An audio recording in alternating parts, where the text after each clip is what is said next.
Come in, quietly now. There is no need to knock. The fire has been burning for an hour already, and the rain outside has settled into that soft, patient rhythm it only finds late at night. The lamp in the corner is turned low, the chair by the window is old, and it creaks, but it holds. And the couch is for you. Lie down. Yes, all the way down. Let the cushions take your shoulders. Let your hands rest wherever they wish to rest. You do not have to arrange yourself beautifully. You do not have to be anything here. I am an old man now, and I have learned that the most important conversations happen in rooms like this one. Dim rooms, warm rooms, rooms where nothing is asked of anyone. So nothing will be asked of you. Not tonight. You may close your eyes whenever you like. Some people close them right away. Some keep them open a little while, watching the firelight move on the ceiling, the way it sways like slow water. Either way is right. Everything you do tonight is right. That is the first thing I want you to know, and perhaps the only thing I will insist upon. Here, in this room, you cannot make a mistake. Listen to the rain a moment, just the rain. It falls on the roof and on the lake beyond the garden, and it does not hurry and it does not stop. It has nowhere else to be. And for the next little while, neither do you. Good. I can hear your breathing beginning to slow already. The body knows this room. The body has always known rooms like this, even if the mind forgot them. The body remembers being small and held and spoken to softly in the dark. So let it remember. Let your jaw soften. You may be surprised how tightly you are holding it. Let your forehead smooth like a bedsheet being gently pulled flat. Let your shoulders sink another centimeter into the cushion. And then, a moment later, another. There is no technique to this. There is only permission. I am simply giving you permission, and you are simply taking it. You came here carrying something. They always do, the ones who find this room. Not a suitcase, not a letter. A dream. Perhaps one you remember from last week. Perhaps one that has returned to you for years, wearing different clothes each time, but always, somehow, the same. Perhaps only a fragment, a color, a staircase, a face you almost recognized. Or perhaps you believe you came with nothing at all, that you never dream, that your nights are blank as snow. That is fine too. No one comes with nothing. The dream is in you whether you remember it or not, the way the lake is still the lake under the ice. So we will not chase it. Chasing frightens dreams. They are shy animals, older than language, and they have been hunted before. We will do something gentler. We will sit very still, you and I, and we will let one single image come and drink from the water near us. One image, that is all we need tonight. Not the whole dream, not the meaning. Meaning is a daylight word, and we are far from daylight now. Just one image. Let it rise on its own. Don't reach. Behind your closed eyes, there is a darkness, and the darkness is not empty. It is patient. Watch it the way you would watch the surface of dark water at dusk. Something will move there. A shape, a place, a thing. And if nothing comes, if the water stays still, then let me offer you one of mine. I have given it to others before you, and it has never refused anyone. A door. An old wooden door at the end of a corridor, in a house you have somehow always known. The wood is dark with age, oak, I think, with iron hinges gone soft brown with time. There is a handle, worn smooth by hands. Perhaps your own hands, in nights you do not remember. The door is closed. It has been closed for a long time. But it is not locked. It was never locked. That is the strange mercy of it, all these years, and it was never locked. Take that image, or take your own. It does not matter which. Hold it loosely, the way you would hold a sleeping bird. Not gripping, just cupping. Feel its small warmth. Now I will tell you something, very quietly, while you hold it.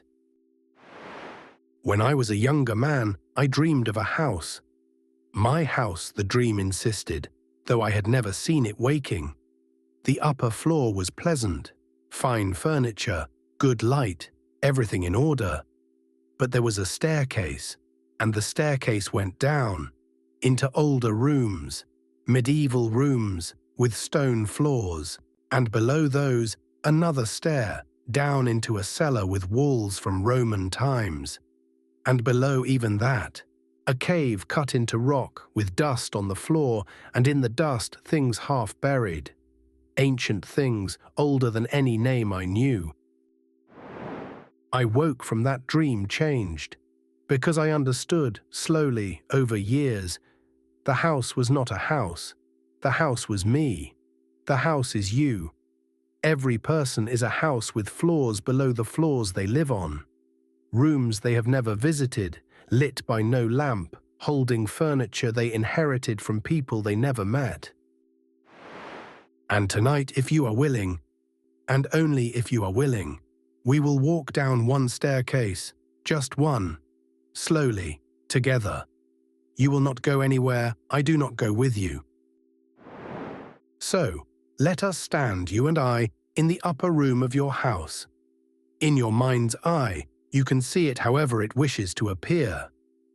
Perhaps it looks like a room from your childhood, perhaps like a room you have never seen. The light here is amber and kind. The floor is warm under your feet. And there, do you see it? At the far side of the room, the staircase going down. Wooden steps, wide and solid. A smooth banister, cool under your palm. There is no darkness below, only a softer light, like the light inside a shell. We go down now, step by step. Each stair takes you a little deeper, and each stair makes you a little heavier, a little warmer, a little more at ease. 10 steps, perhaps 12. You needn't count them.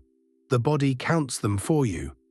With every step down, something in you that was standing guard sits down, lays down its watch, closes its tired eyes. Down, and the air grows still, the way air is still in old churches and in deep forests. There is a smell here, faint and good, stone and candle wax and rain on earth. The smell of things that have waited a long time without complaint. And at the bottom of the stairs, the corridor. It is not frightening. I want you to notice that, gently, without making anything of it. You may have expected fear. We are taught to expect fear of deep places.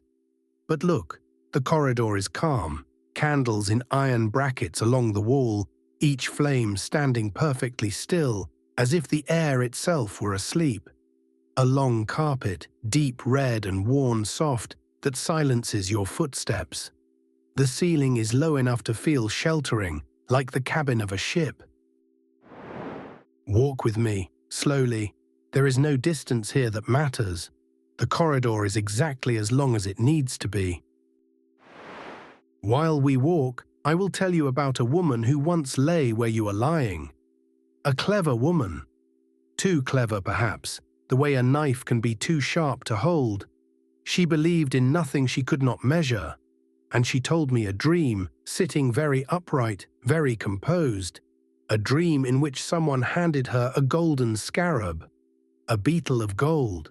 She told it the way one reports a lost umbrella. And as she spoke, there came a tapping at the window of my study, a small, insistent tapping. I opened the window, and into my hand flew a beetle, a rose chafer, green gold, the nearest thing to a golden scarab our climate can offer. I caught it gently and held it out to her and said, "Here is your scarab." Something in her broke open then. Not broke, opened. The way ice opens in spring. I tell you this not to amaze you. I tell you because I want you to understand something about the world you are walking through right now. It is not sealed off from the waking one. The deep house and the daylight house share walls. Things pass through. The inner world taps on the outer window, more often than anyone admits. So whatever you meet tonight down here, it is not nothing. It is not just imagination. Imagination is the oldest language your soul speaks. It was speaking it before you had words. It will be speaking it after words grow tired. And look, we have arrived. The door. There it is, at the end of the corridor, exactly as you knew it would be. Dark old wood, iron hinges, the worn handle waiting with the patience of all handles. The candlelight reaches it and rests on it kindly. Let us stop here, a few steps away. There is no hurry. Doors like this have waited years. They can wait one more breath.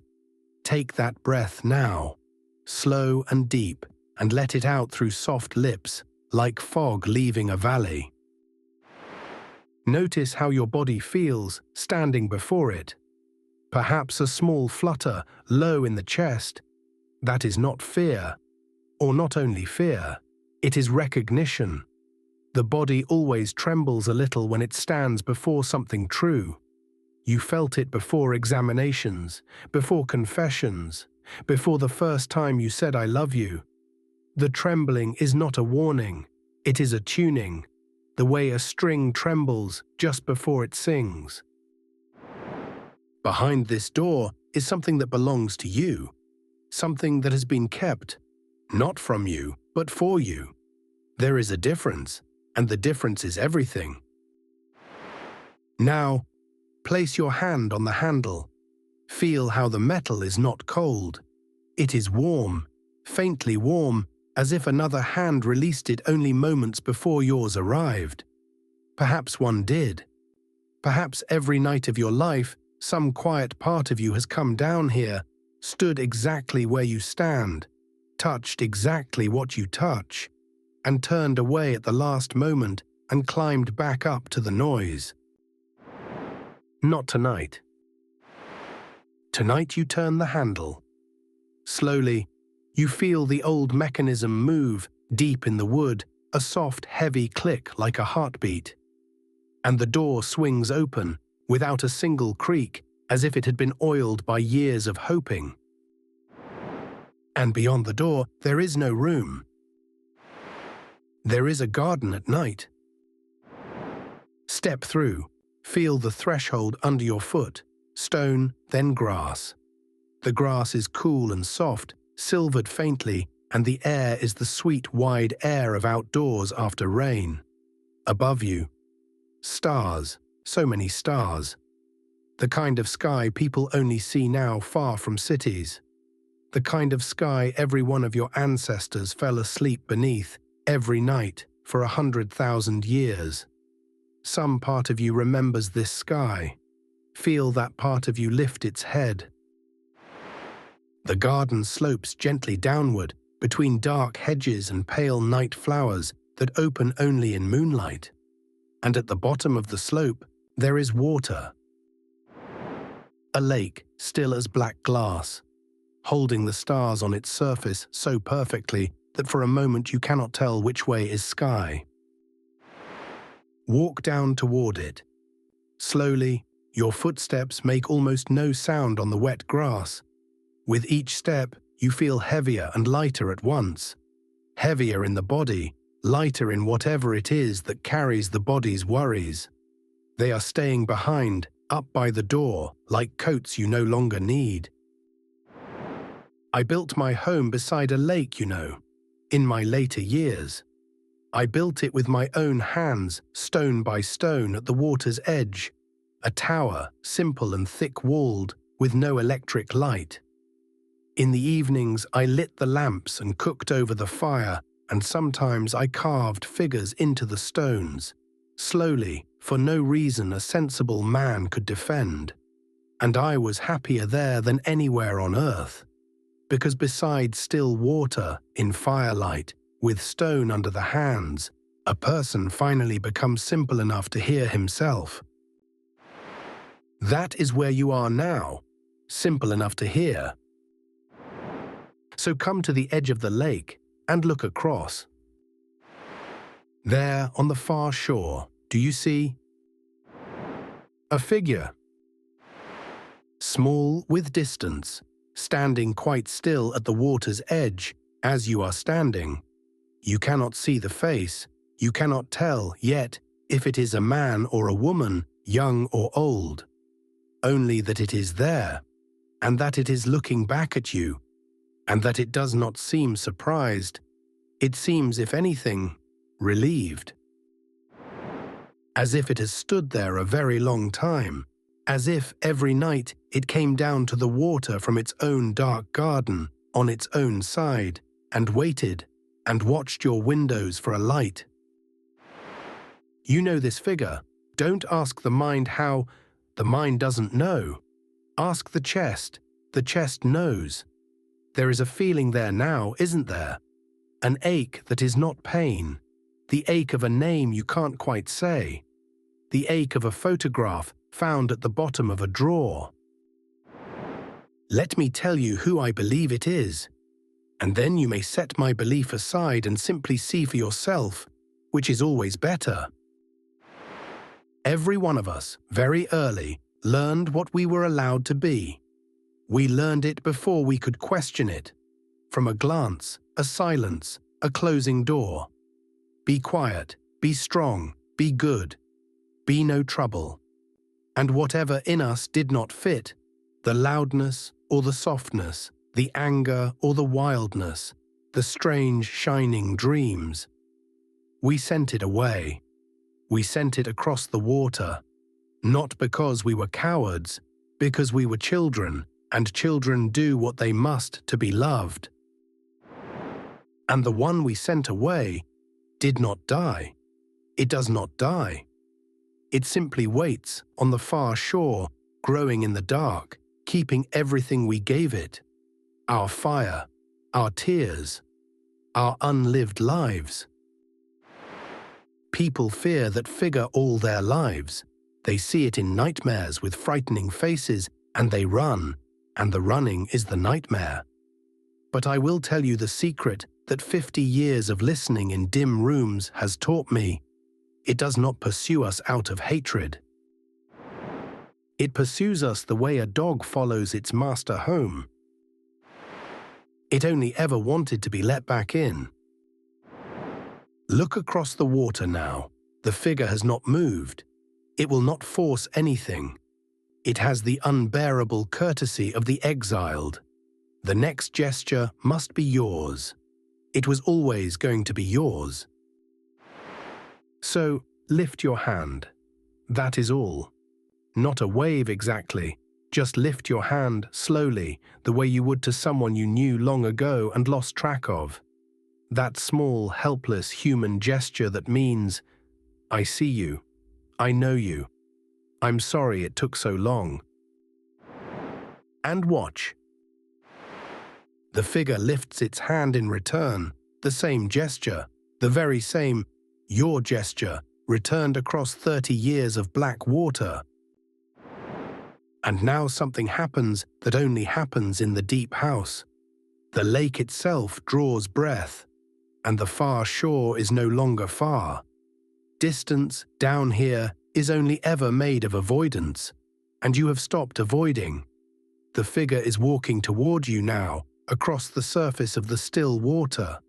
Or perhaps the water is carrying it, the way it carries the reflection of stars. Slowly, gently, with no menace at all, growing clearer with every step. And you stand your ground, not bravely, Softly, you stand the way the shore stands, simply staying where the water can reach you. Closer now, you can see that it walks the way you walk. You can see its shoulders carry the same things your shoulders carry, and the face. When you finally see the face, you may laugh quietly, or you may weep, or both, the way people do at reunions in railway stations. Because the face is yours. Of course it is yours. Younger perhaps, the age you were when you sent it away. Or older, the age you fear becoming. Or simply yours, exactly yours, but with one difference that undoes you completely. It looks at you with no judgment at all.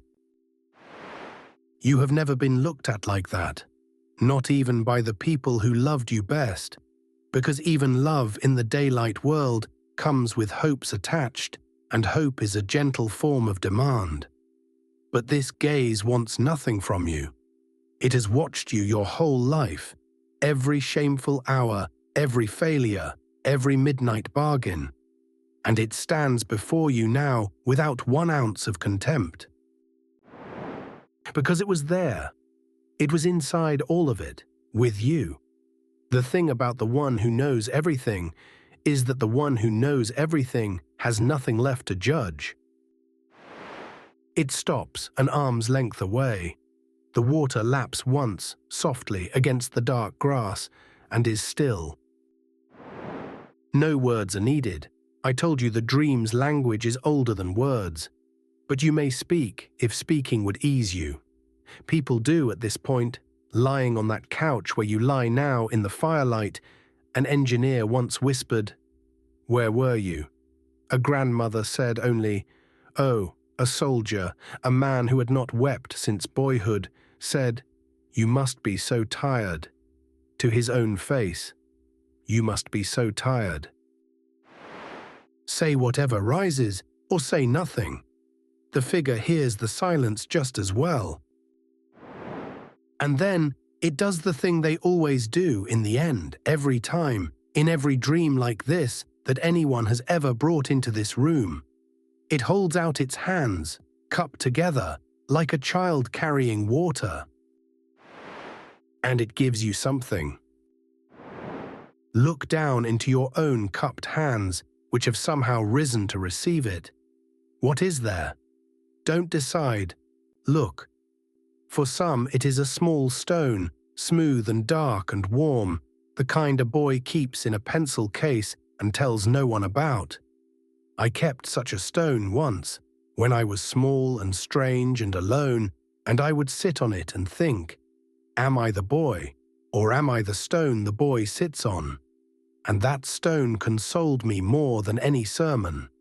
For some it is a key, old and simple. For some an ember that does not burn the skin, a folded paper, a seed, a small bird asleep. Whatever it is the part of your life you have been missing, handed back without ceremony, as if to say, I only kept it safe, it was always yours. I was always only keeping it safe. Close your hands around it gently. Feel it settle against your palms, warm, certain, indestructibly small. You will not lose it again. Things received this deeply are not losable. They go in beneath the place where losing happens. And now the figure does the last thing. It steps forward. And it does not collide with you, and it does not vanish. It simply comes home. The way breath comes home to the body after a long sigh. A warmth entering the chest, spreading down the arms, settling behind the heart, like a cat settling by a fire. The far shore, empty now, not abandoned. Empty the way a guest room is empty when the guest has finally been given the good bed inside the house. Feel how much heavier you are, heavier in the most wonderful way, the heaviness of a tree that has taken its roots back. People spend their whole lives feeling slightly transparent, slightly provisional, and never know why. This is why. Half of them was standing across the water. Not you, not tonight. Stay here at the edge of the lake a little longer. There is no hurry in the deep house. The deep house invented patience. Watch the stars on the black water. Listen to the night garden breathing behind you. The little weight rests in your hands, or perhaps by now it rests in your chest. It knows where it belongs better than you do, so let it choose. And while you rest there, let me say one small practical thing. Softly, the way one mentions it to a friend in passing, and then never mind it again. If you should wake in the morning with the taste of a dream still on you, do an old man a kindness and don't leap straight into the noise. Lie still 1 minute, let the image come back and stand before you. Some people keep a scrap of paper by the bed and write 3 words. Just 3. The door, the water, the face. Not to analyze, never to analyze before breakfast, only to wave across the water so the dream knows it was seen. Because what is seen returns, and what returns in time becomes a companion. That is all. No more advice tonight. Advice is daylight furniture, and we are far below the daylight now. It is time to let even this garden grow dim. You don't need to climb back up the stairs. That is the loveliest secret of the deep house. When it is time to sleep, the house simply holds you where you are. The garden dims like a lamp turned slowly down. The stars soften and blur as if seen through warm water. The lake and the sky agree at last to be one darkness, one kind, bottomless, cradling darkness. And you are lying down now, somehow, on the grass or on the couch or in your own bed. It no longer matters which, they have all become the same soft place. The rain is still falling, far above, on the roof of the world, patient, unhurried, nowhere else to be. Your hands are heavy. Your eyelids are heavy as river stones, smooth and washed and done with the day. Your breath has found that deep, slow tide it only finds when no one is watching. And no one is watching. There is only the dark and the warmth behind your heart, where someone you exiled long ago is sleeping now, finally indoors, finally home. Whatever you dream tonight, you do not have to run. You never had to run.